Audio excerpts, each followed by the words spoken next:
এবার মেগাস্টার শাকিব খান নিয়ে আসতে চলেছে একটি রোমান্টিক সিনেমা। মানে ঠিকই শুনেছেন পরিয়াপা, আরে এ তো কিছুই না। এর চেয়ে বড় আপডেট হচ্ছে মেগাস্টার শাকিব খানের বিপরীতে থাকবেন পাকিস্তানি নায়িকা। বিষয়টা একটু ব্যাখ্যা করবেন? ব্যাখ্যা তো অবশ্যই করব, তার আগে ভিডিওতে একটি লাইক দিয়ে চ্যানেলটি সাবস্ক্রাইব করেন। তো আর কথা না বাড়িয়ে চলুন ভিডিওটি শুরু করা যাক। বাংলা সিনেমার বিগত কয়েক বছরের সবচেয়ে মেগা হিট সিনেমা ছিল প্রিয়তমা। 2023 সালের ঈদুল আজহায় মুক্তির পর শাকিব খানের এই সিনেমাটি লগ্নির চেয়েও 4 গুণ বেশি সাফল্য আনে। হিমেল আশরাফ পরিচালিত এক প্রিয়তমা দিয়ে অনেকটাই ঘুরে দাঁড়িয়েছিল বাংলা সিনেমা। এরপর মেগাস্টার শাকিব খানকে তুফান, বরবাদ, তাণ্ডবের মতো অ্যাকশন সিনেমাতেই বেশি দেখা যায়।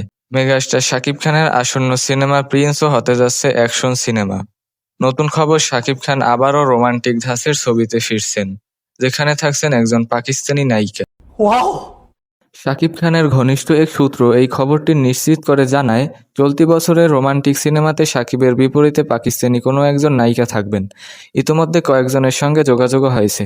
এবছরই ছবিটি মুক্তি পাবে। ও মাই গড। সূত্র আরও জানায়, হানিয়া আমির বাংলাদেশে আসার আগেই শাকিবের সঙ্গে সিনেমা নিয়ে গত আগস্টেই তার প্রাথমিক কথাবার্তা হয়েছিল।